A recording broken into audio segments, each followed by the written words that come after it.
Welcome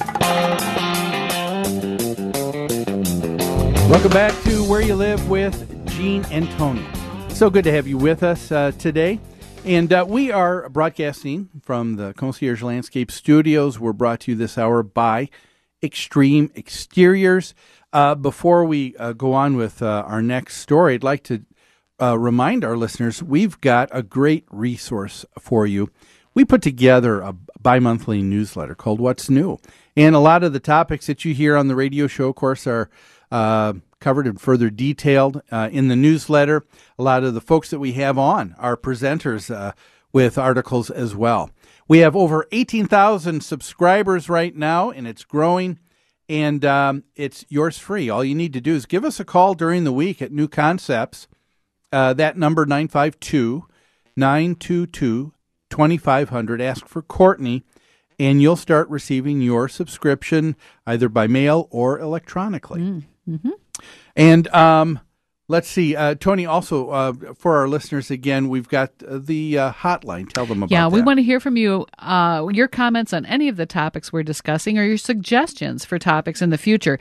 Call our hotline at 952-224-2668 and tell us what you think. Yes, and we are going to be covering this story out of Florida, the West Melbourne Homeowner Association versus the Boy Scouts of America.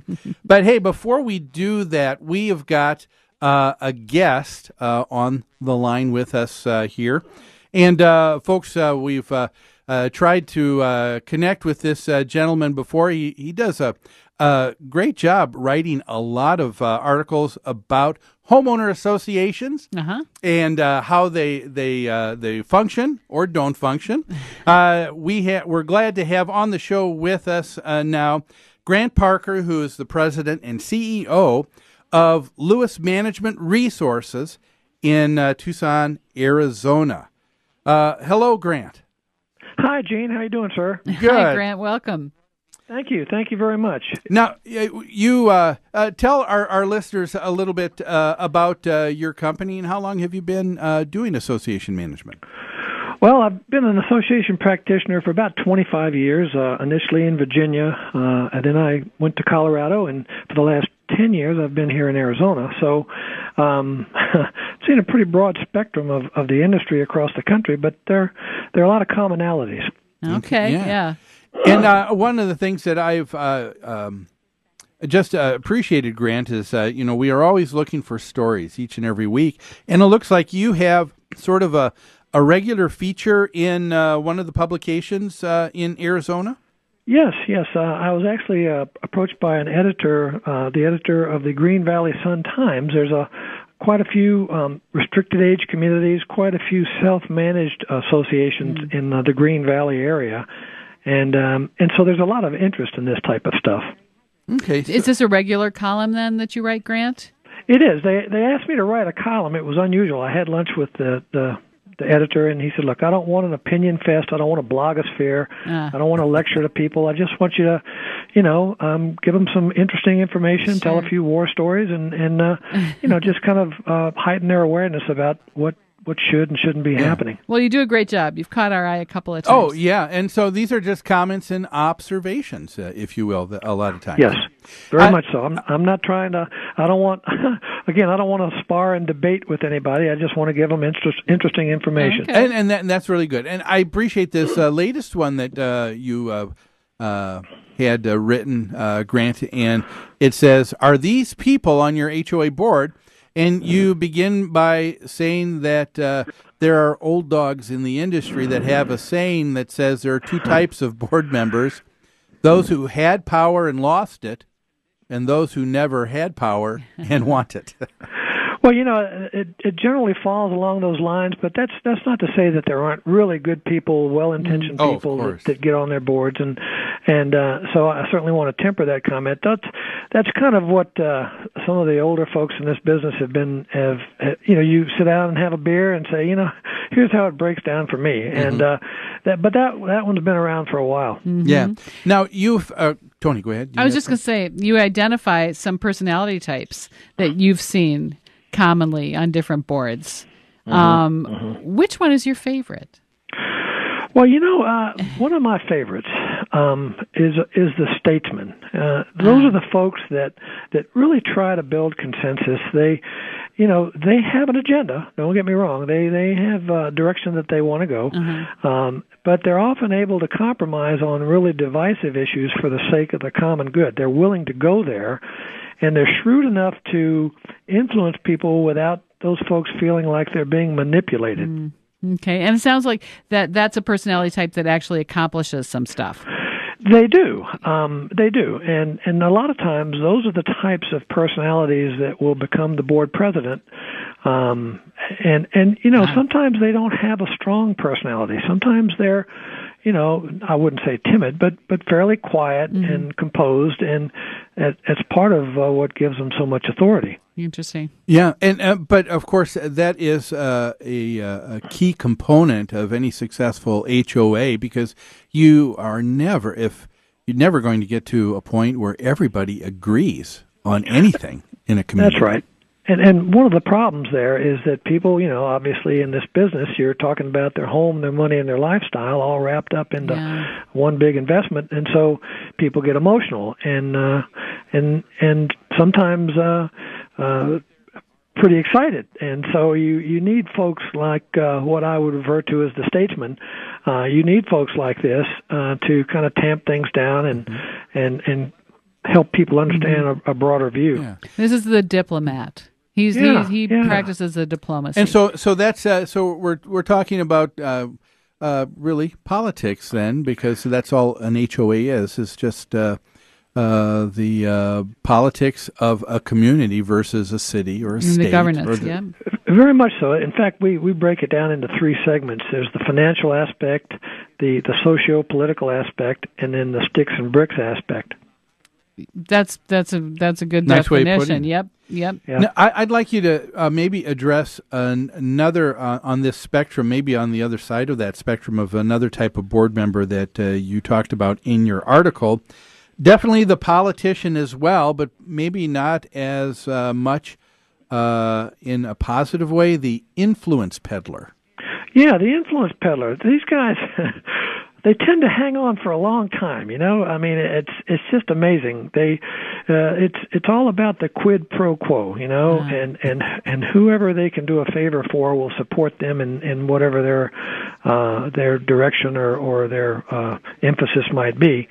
So a lot of times the homeowners really like to have these guys on the board because that's the go-to guy. That's the guy that can maybe get the rule bent or the fine waived or or has enough influence on the board that they can give people special favors.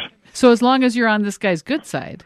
That's right. And you're a member of his little clique, you can get what you want. Yeah. And that's where they get their following, and that's why they tend to hang on so long. So, if you're in a position like that for a couple of years, you can build a pretty good following. Yeah. But that usually you see a person like this, don't you? They kind of usually come on in great guns when there's something where an association may have been at impasse for quite some time.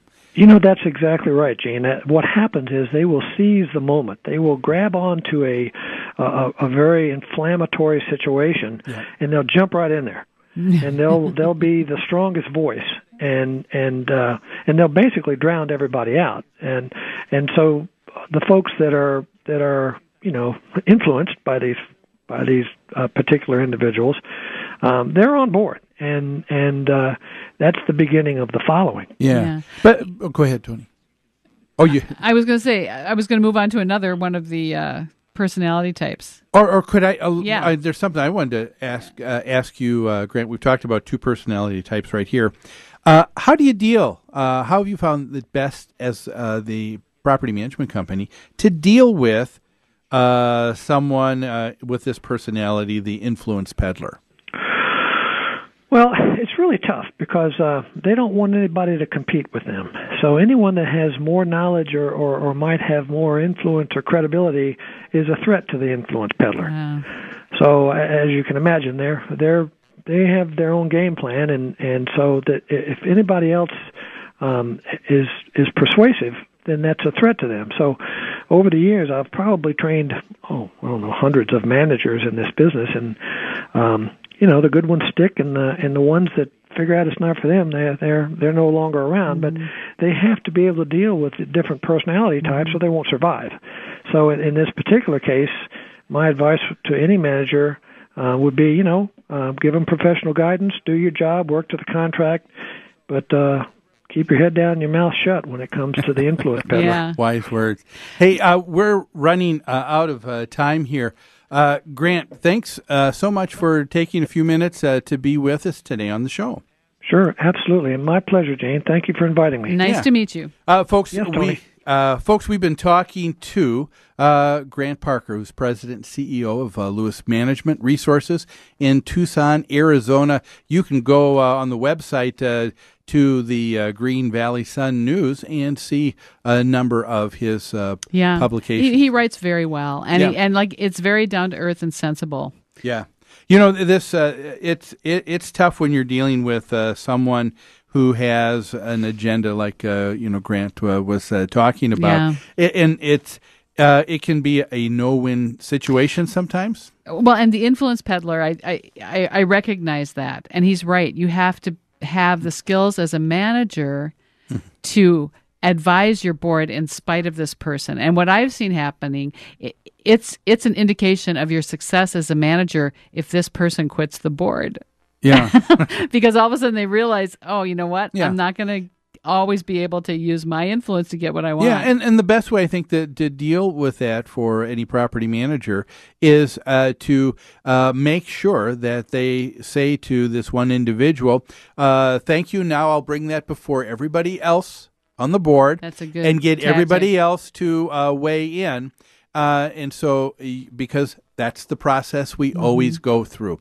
And it allows at least a greater chance for some other people to stand up and say, I don't know if I agree, or here's something else to consider. Now, if you get a lot of other people are silent, this person may continue on with their agenda, but at least I think it sets it up for the future for people to get to a point to say, no, we are going to stop that. And you know what? That brings to mind something else. If your board decides this influence peddler is going to continue to operate the way he's operating, if they're okay with that, there's really not much you can do as a manager. The board gets to make the final decision. Oh, yes, and you've got to do that because our job is simply to be under the direction and obey the board of directors. That's right. That's our job in that fiduciary responsibility.